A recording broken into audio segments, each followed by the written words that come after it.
আমার জীবনের শেষ ইচ্ছা, আমি বাঁচতে চাই। আসসালামু আলাইকুম। দেশের একটি মর্মান্তিক ঘটনা আপনারা সবাই জানেন, তার মধ্যেও একটি সুসংবাদ আছে। সুসংবাদটি হলো আমাদের রাস্তাটি মোটামুটি মেরামত করা হয়েছে। আপাতত কোনো রকম ভাবে গাড়ি চলছে, খুব যে মানে ভালোভাবে কোনো নিরাপদ তা না। আমানিদের আদলা এখানে ফেলে গেছেন, এই পর্যন্তই। তো আমরা চাই অতি দ্রুত এই রাস্তার সংস্কার। আসলে আপনারা জানেন আমরা এন্টারটেনমেন্ট ভিডিও বানাই। আসলে ভিডিও করার মতো কোনো মন মানসিকতা আমাদের নেই। আসলে কারোরই থাকতে পারে না, এটাই স্বাভাবিক।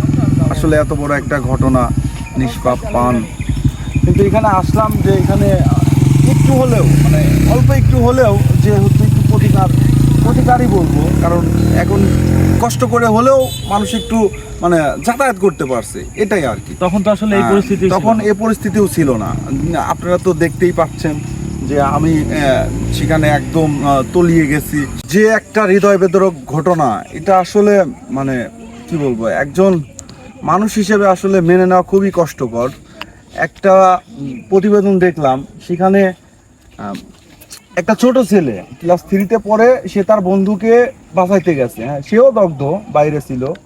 তো ওইখানে যে ফায়ার সার্ভিসের টিম, সে বলতেছে ওনার কাছে তুমি যেও না, হ্যাঁ ও এমনিতেই মারা গেছে, হ্যাঁ বা মারা যাবে, ওর ওখানে যায় তোমার পানের সম্ভাবনা থাকতে পারে, বিপদ হইতে পারে।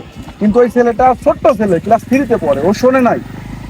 ও দ্রুতই চলে গেছে ওনার কাছে, ওর বন্ধুকে দেখে যায় যে ওর বন্ধু বেঁচে আছে এবং সে তাকে তার মানে তার কিছুক্ষণ পরে হয়তো মারা গেছে। তো পরে সেনাবাহিনী ওই যে ফায়ার ব্রিগেডের উনি বলতেছে যে আসলে বললাম তো লাভ হইতো না। হ্যাঁ, কি বললো তো, বলতেছে অনেক লাভ হয়েছে, অনেক কথা হয়েছে। আসলে আমাদের তার তার শেষ কথাটা, হ্যাঁ আমার বন্ধুর শেষ কথাটা ও আমাকে বলতে পারছে। আমি যাওয়া মাত্র হাসলাম, ঠিক আছে, সে যাওয়া মাত্র ওর বন্ধুকে দেখে হাসলো এবং শেষ কথাটা বলছে যে বন্ধু, আমি আমি জানতাম তুই আসবি। ব্যাপারটা খুবই হৃদয় বিদারক ছিল। আসলে এগুলো কথা বলতে গেলে চোখে পানি চলে আসে। আমরা বাংলাদেশের মানুষ এত মানবিক।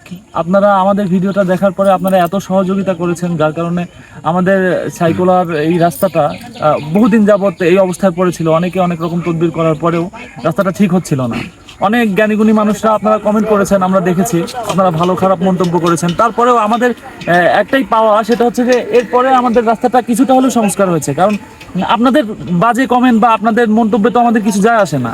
যখন একটা গাড়ি এখান থেকে পড়ে গিয়ে একজন পরিবারের কর্তা তিনি মারা যায় বা আহত হয়, তখন তো আসলে বেশ কয়েকটা একটা টাক সহ এখানে উল্টে গেছিল।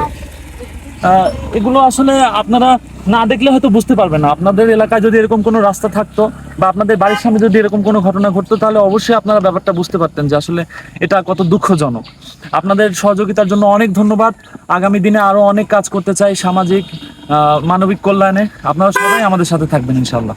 ঊর্ধ্বতম কর্তৃপক্ষকে জানাতে চাই আপনাদের মাধ্যমে এই রাস্তাটা যেন অতি দ্রুত সংস্কার করে। আপনারা দেখতেই পাচ্ছেন আসলে কত ব্যস্ততম এই রাস্তাটা। ফেসবুকে ছাড়িছো, এই ভিডিওটা অনেক দূর পর্যন্ত গেছে, অনেক লক্ষ লক্ষ মানুষ দেখিছে। এই কারণে হয়তো ওই বড় বড় নেতারা, দেশের যারা আমলা, তারা এই ভিডিওটা দেখে রাস্তাটা মেরামত করে। আমি অনেক খুশি। তোমরা এই ভিডিও করে আরো এগিয়ে যাও, এই আমি প্রত্যাশা করতেছি আর কি।